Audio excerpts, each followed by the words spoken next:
Let's see if this works. I like this one. What are we talking about today?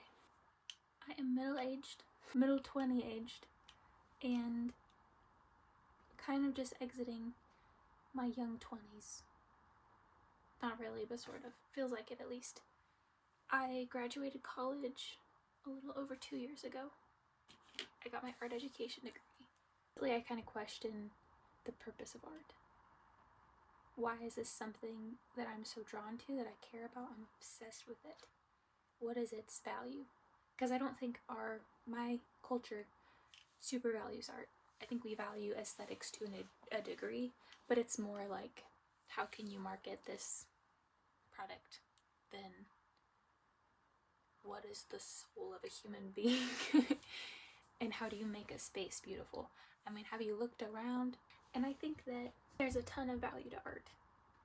And I'm gonna connect this to something that seems really out there, because it is, that it would be connected, but I see connections where they kind of don't exist and make them whatever. So art I am passionate about. Another thing I am passionate about is people, and specifically like neurodivergence. So I'm one. I have ADHD for sure. Welcome to the club. And a lot of people I love have ADHD, autism, etc. I've worked with a lot of people, like I've had that experience in job context as well. So I've been thinking a lot throughout the past 3 to 4 years about work and about value, because I think it's easy to find your value in your financial success and your success that you perceive, others perceive your success as something that they can like point to and be like, look, you got this job, great, whatever. Except they don't say it like that. They're like, great, whatever. And I found myself in periods without a job, or with a job that is, I don't think any job is beneath anyone. I think all jobs are valuable. Like, obviously we need people doing stuff. I heard somebody. Okay, I think we're safe. Okay, we'll continue now. I don't know how this looks, I'm gonna be honest. The air conditioning turned off, so we're back. And hopefully no one's listening to me. So we were talking about jobs. I was saying I've been unemployed, and I think all jobs are valuable, and that kind of plays into what I'm about to go into. But I've been in jobs that other people don't really perceive as having a ton of value, or they just don't value financially. Like, you don't get paid well for the work that you're doing, or for what you're producing, you know? I've been where I don't have independence or same friends close to me that I had at one point. Life fluctuates, things change, and a lot of that is loss and grieving that loss. Basically what I'm getting at is, through all these things being taken from you, you realize what you've attached your identity to. And even more than your identity, your worth, your purpose, your value.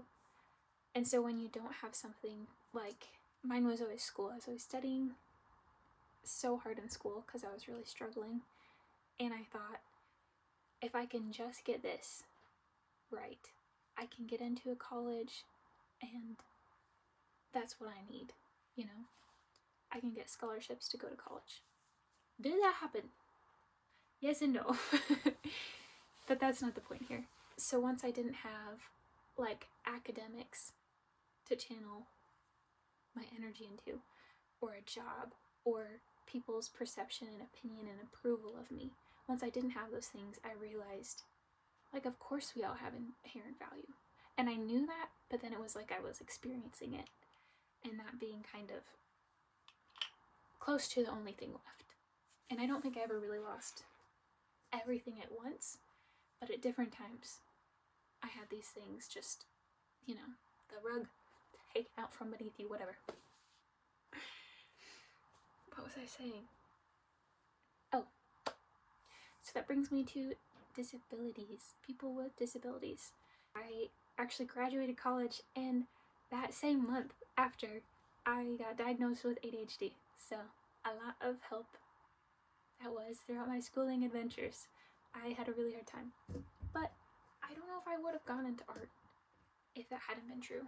I got an art education degree, and the main thing was I cannot fathom, I was thinking this, I cannot fathom being able to complete a degree for something that I don't care about. So I don't know how I'm gonna make money. I don't want to teach art in a school in the way that most people are teaching in a school, or currently, or whatever. And I kind of went back and forth on that one. I still do sometimes, but not really. But I was like, I literally, this is what I can do, so this is what I'm gonna do. I don't know what else to do. I don't know what I was saying, gosh. Okay, so I struggled in school. I get my high school diploma and my bachelor's degree, and then I get this diagnosis, and I say, cool. What does that mean? Because I'd seen ADHD in like the stereotypical sense, like little boys running around. But me, I was like, what does that mean? So I spent a lot of time over the past few years figuring out what that means, and I still have a ton of learning to do and learning information. I think we, as a society, we haven't done enough research and stuff on all of this. Really, it's how I was created, how my mind works, is not well suited for where I'm at in time and place in history. And it's not that I'm not at fault, you know? The more I thought about it, I was like, is anybody designed to live how we're living? Like, for a long time, this is not how people lived, where you own a million things and you eat food that somebody made 10 states away. And this is just, I'm talking about how people around me live. I know that tons of people have different experiences than me, but I think we can all relate to this to an extent, you know? If you have internet, you can relate to this a little bit. If you don't, I don't know how you're seeing me. That's impressive. You got some type of telepathic connection. What am I talking about? Or a VHS player or something. I don't know. I'm concerned. Whatever it is. Or impressed. I don't know.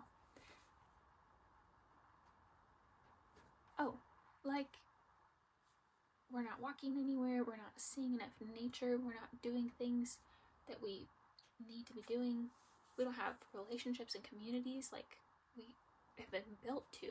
And so no wonder people are depressed and feel hollow, because you're just fighting to survive.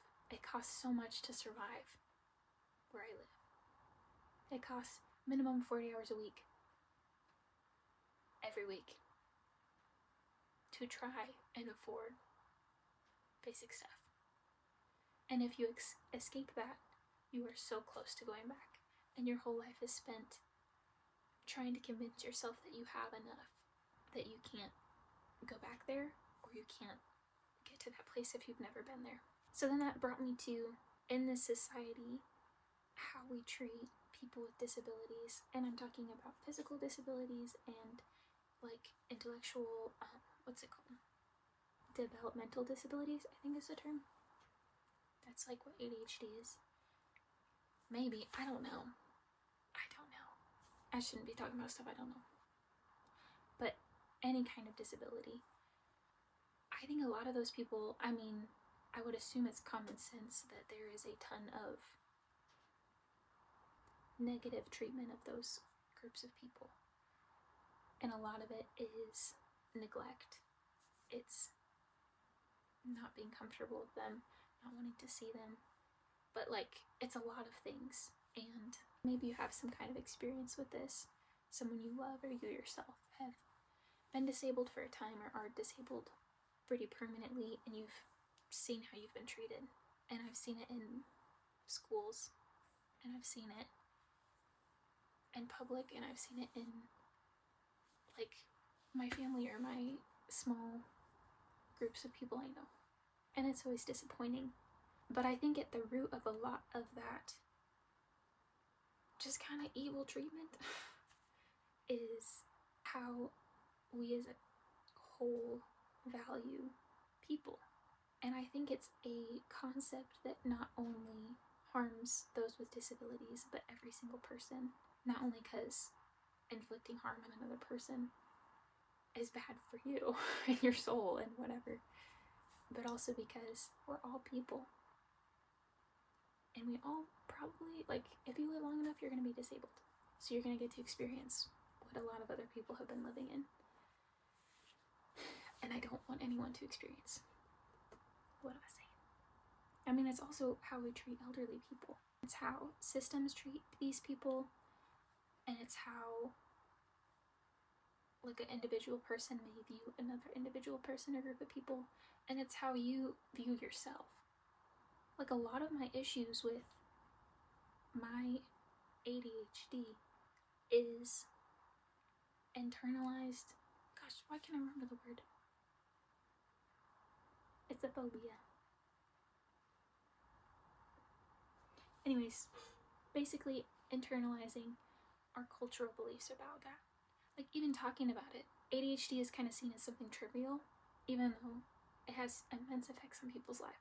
And I'm not saying it's the same as, like, having a hearing impairment or a visual impairment or, like, a physical disability or autism. Like, I think all of these things deserve their,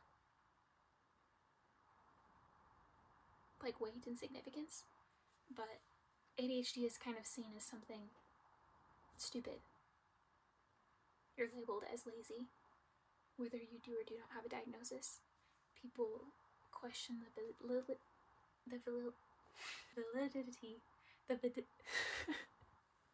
they question whether or not the diagnosis is valid.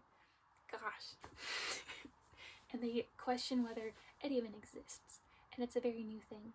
But coming from someone who has lived with this my whole life, and then I realized other people aren't living with it, it is not fair. And in the society we're living in, it is not fair. And it does, I mean, it's a huge part of who you are. It affects everything. And, like, talking about it, it feels dumb. Because I'm like, oh, I have ADHD. Life's so hard. I have a hard time even calling it a disability, even though it's technically a disability. And I'm not ashamed to have a disability. But in a way, maybe. I don't know. So that brings me to almost my point. But I think that, I mean, obviously there's so much that disabled people contribute to our society and us. Like, me personally, I have, it's just so much, you know. I won't go into all the ways. You should know. But a huge way is by dissecting the way our society reacts to people who maybe can't hold a full-time job, who can't go into finance or whatever, I don't know, who can't, oh no, the air conditioning's back. But it basically shows that we don't value people for being people, we value them for what money they can make somebody. And when you literally physically can't, there's a ton of shame in that. And people just, like, don't want it to be true. Even though it's true, not everyone can work. Not everyone can work in this typical way, in this little box. And I think that we all need to kind of reflect on why that is. Because if this person is only not valued because their disability gets in the way of them making Amazon money, what's my value? If I work, is that all it is? Because I think we all inherently know, like, I'm more than just this. I'm more than just surviving and being an employee. And that's not really what my life is about at all. Like, I think I was created with a purpose. But I'm too distracted by surviving and contributing to somebody else's, I don't know, portfolio, investment portfolio, to even see the people I live with, to love my kids. I don't have kids, but if you do, I assume that's hard. To create the art that I need to create, that the world needs you to create. So that brings me to this. What does these ideas have in common? It's things that are not valued because they don't produce money for certain people. It's crazy how people are way more excited about me selling a painting than me creating a really cool art piece, or even me having like work in a gallery. It's that like monetary stamp of approval that makes my artistness legitimate. People think people aren't artists because they're not paying their bills with it. Why is that a criteria? And why is rich people investing in your artwork? Why does that make your art more legitimate? It doesn't. I don't want to see art that's made for rich people to put in their basement and collect dust and collect value. I don't want to see art. Well, I want to see some of it. Let's be real. And I don't, but like overall, I want there to be less emphasis on art that's made by people who don't struggle, who have privilege, and I'm happy for them. Gosh, if I had that much privilege, like financial, I'd just be making art too. I wouldn't worry about those things.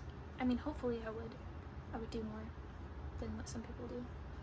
But I want to see art from the people that are here, the people who have struggled and overcome, the people who hurt, the people who heal, the people who just have more.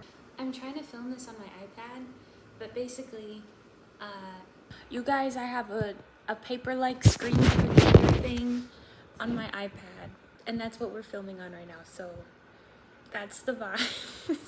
Anyways, I ran out of storage, so that's the end of my thoughts for now, but I'm sure I will repeat these ideas kind of over and over again, because what I think about, what I talk about, yeah. But I hope you enjoyed, and we'll talk more soon, and thank you for watching. Have a nice day, have a beautiful day.